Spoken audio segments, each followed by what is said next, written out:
Aloha, ladies and gentlemen, and welcome to the program that never stops learning. Case in point, our last episode, in honor of St. Patrick's Day, we featured Ireland's favorite son, Rory Gallagher.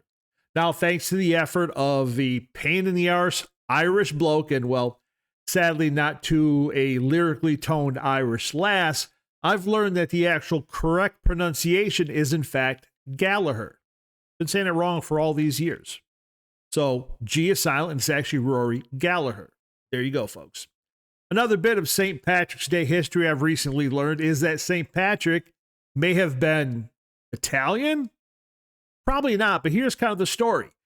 St. Patrick was born in 390 AD in either England, Wales, or Scotland. Don't really know for sure.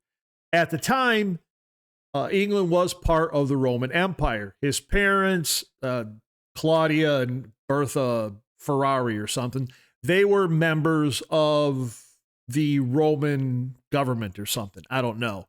The question is, was St. Patrick actually like Celtic as far as ethnic heritage, or was he actually from, say, or the family from modern day Italy?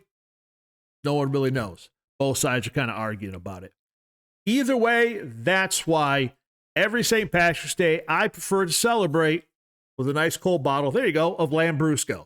Because, look, at the end of the day, it gets you drunk, it tastes good, and I just like the bubbles, to be honest with you. So, anyway, what does any of that have to do with Texas Blues? Nothing. Not at all. But like Rory Gallagher, Jimmie Vaughan does not get talked about enough. So we're going to do our best to fix that, even just a little bit. So from sometime in the not-so-distant past, it's Jimmie Vaughan, the song is Motorhead, and, well, this thing's just going to get going right away. Told you.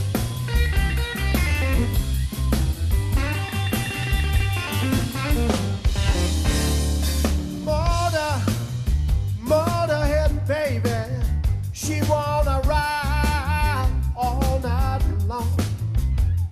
If you don't have transportation, boy, she treats you wrong.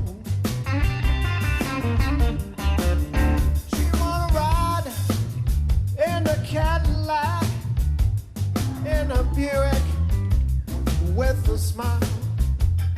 Take a Ford or Chevrolet, it must be the latest style.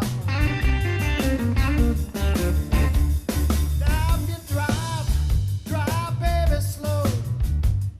That's the kind of stuff she hates. She's heard about the speed of Rocket 88.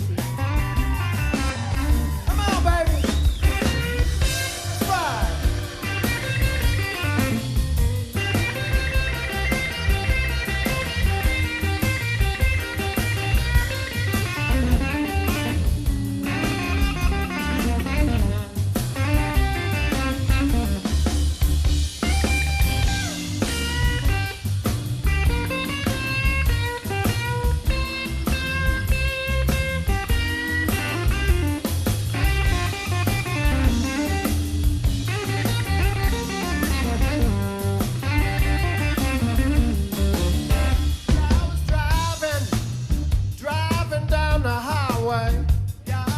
Doing about 103.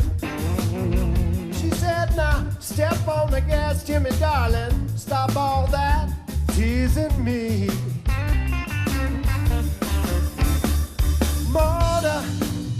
Motorhead, baby, she wanna ride all night long. If you don't have transportation, boy, she treats you wrong. Come on, baby, let's ride.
baby. Motorhead, baby. Yeah. So I hope you did enjoy that. Jimmie Vaughan, again, from somewhere in the not too distant past. I don't really know when that performance was, but just really cool, right? A very different style, but anchored in that Texas blues way of playing. Jimmie, of course, born in Dallas, and really got his career in the Austin area. Cites the Three Kings, Albert King, Freddie King, and B.B. King as his main influence, of course, along with Johnny Guitar Watson. And if you listen to a lot of that Texas-style blues, I think especially Freddie and Albert King, you can really hear it in Jimmie Vaughan's style. So Jimmie Vaughan really kind of began playing with bands at the age of 14. He moved to Austin, Texas, as I mentioned, in the late 60s, where his band actually opened for Jimi Hendrix. And through, I guess, some strange occurrence, ended up swapping wah-wah pedals with Jimmie. Apparently, Jimmie borrowed Jimmie's wah-wah pedal, Hendrix being, and then Jimmie broke Jimmie Vaughan's pedal, then Jimi Hendrix gave him his. I don't know, it's a whole long convoluted story, but I think it'd be really cool if somewhere in this house Jimmie Vaughan actually has Jimi Hendrix's Crybaby wah pedal that he used on tour back in '69. I gotta think that's gonna be worth some bucks too. Again, if he has it, right? Jimmie Vaughan went on to form the Fabulous Thunderbirds, of course, with singer and harpist Kim Wilson in 1979.